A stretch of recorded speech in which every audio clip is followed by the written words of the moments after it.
Right, on today's interview, we have another special guest. I'm joined by Geoffrey Dennis, who is the Chief Executive Officer for the Society for the Protection of Animals Abroad, also known as Sparta.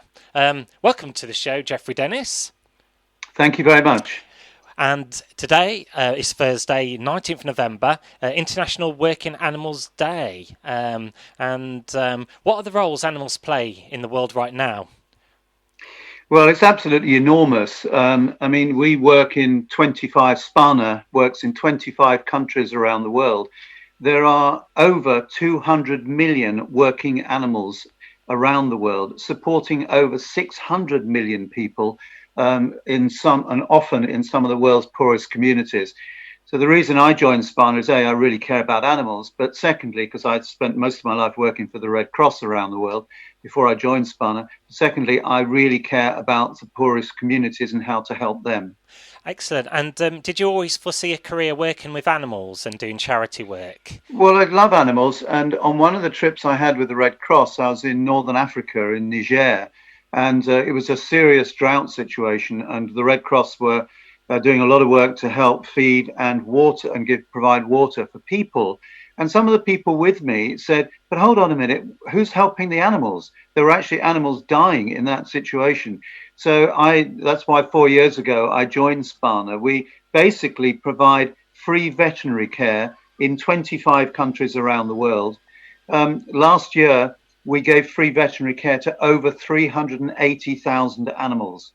We train local vets so that gradually we can start pulling out ourselves from some of these countries, and local vets can do that work. That's, for example, Jordan is a good example of that, where we now have a mobile clinic to support local vets, but basically it's done by local people.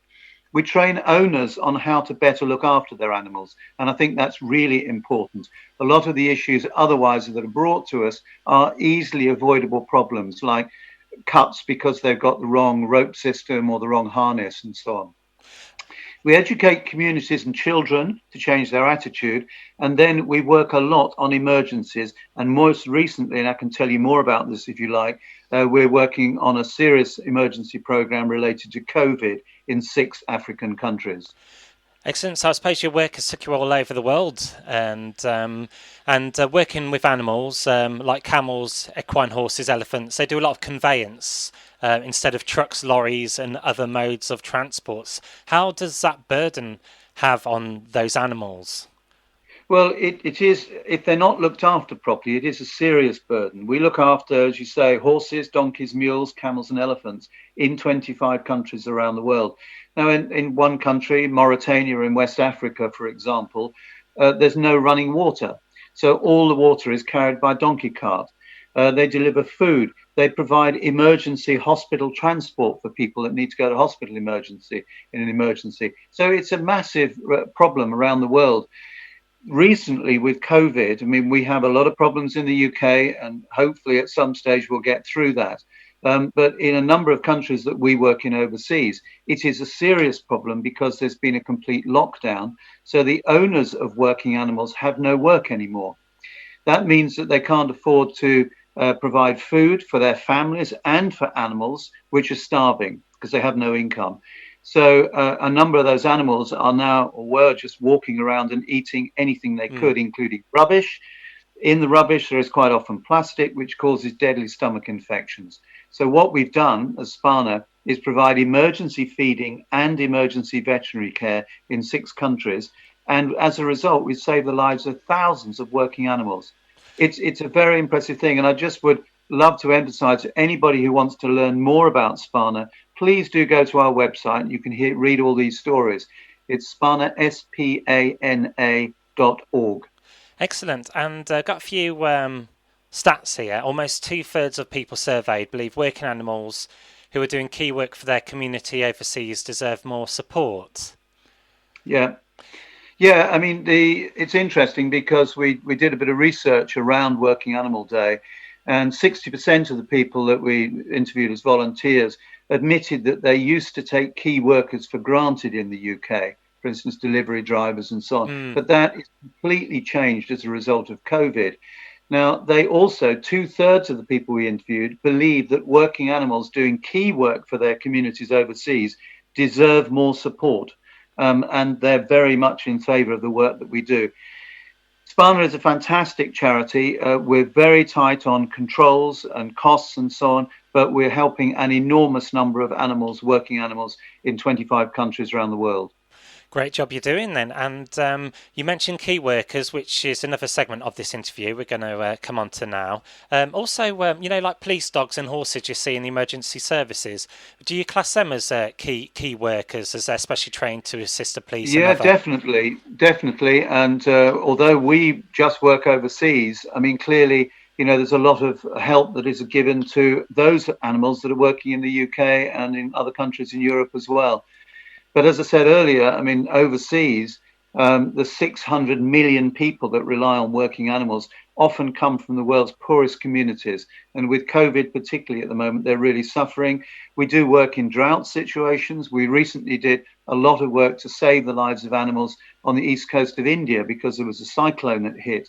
And it was actually, ironically, alongside my old organization, the Red Cross. They were there helping people. We were there helping animals. And again, save the lives and the suffering of thousands and thousands of animals there.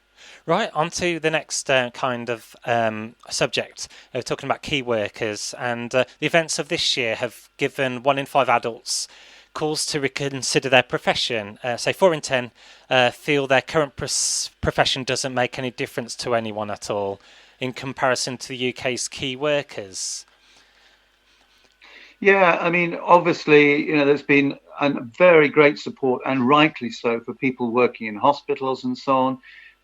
I mean, it would worry me to work in a hospital because, you're having lots of people coming in with COVID that could be infecting people. So that's been really difficult. But I think the other thing that is really good, and I see it locally. I live in Sussex, and I see, occasionally when the person comes around delivering things, or the postman comes around, or the dustman comes around, and so on. There's a lot of support for those people as well. And people are, I lean out of the window and say, "Thanks a lot. That's absolutely brilliant. Thank you." And I think that's a really good thing. I think generally, I mean, I know obviously there are problems around the area where I work or live.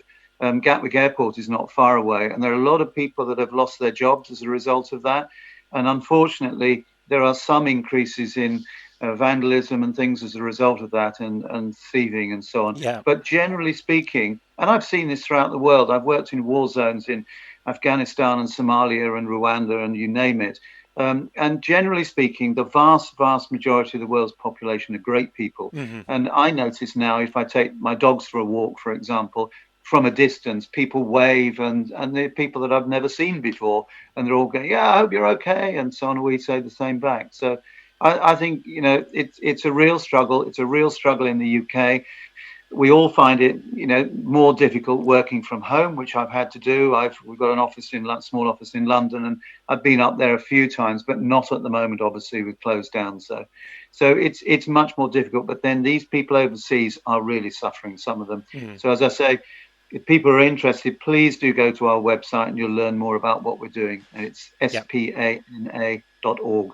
Thank you. And just to take our hat off to the key workers, people like to include in the sectors doctors, nurses, care home staff, emergency services, fire, paramedics, armed forces, and then postmen, women, couriers, bus drivers, lorry drivers, teaching staff, of course, shopkeepers, and then I suppose there's lots of other people to give our thanks to if I've left anyone else on that list out.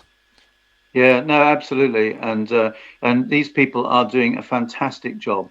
And what is a reward like when you do an opportunity like this, working with animals across the world, voluntary work, or whether it's paid or not? What is the fulfillment like at the end of it? I think it's fantastic. I mean, when I first went to Mauritania, I saw lots of issues which we've resolved through community training. And it's fantastic to see the reaction of people. Everywhere I go, remote villages in Ethiopia, Tanzania, people have all heard of Spana, and they come up and say, "Oh, you're from Spana," because I've got a T-shirt on with the name on. And they say, "That's absolutely brilliant." recently with the emergency feeding program we're doing in Morocco, because that was largely a lot of the animals in Marrakesh are based on the tourist trade, and there's no tourist trade at the moment. So those have been suffering, and that was one of the countries that we were giving emergency feeding.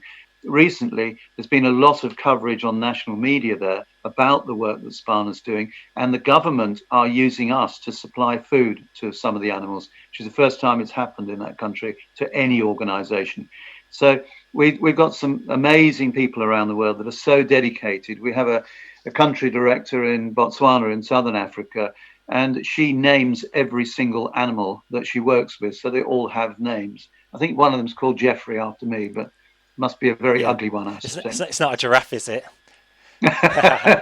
No, it's not. Okay, It's a fair enough. donkey. Well, Geoffrey Dennis from Spana, thank you for talking to me today in association with today, 19th of November, International Working Animals Day. Great to have you on the Thank show. you very much for your time. I appreciate it. You're welcome.